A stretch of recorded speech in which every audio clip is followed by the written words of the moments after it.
Hi guys! Another day, another vlog. This is me, Kimi, ang babaeng walang pangarap sa buhay. Tara! Pumunta nga pala kami nito dito sa Rojo Famous Street Food guys, or mas kilalang Rojo Night Market here in Taipei. First time ko nga pala rito, kaya naaamis talaga ako, bi. Sa sobrang dami ng pagkain dito, di mo na alam kung anong bibilhin mo. Dahil sa bukod na mura na, mukhang pasarap pa.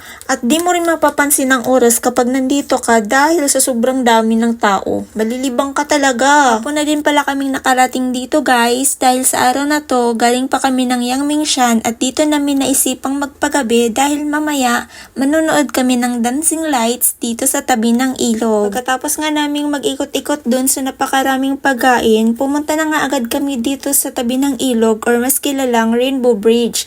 Dito lang ito sa Songshan District, Taipei City. Dito nga namin hihintayin ang dancing light show mamaya-maya pa.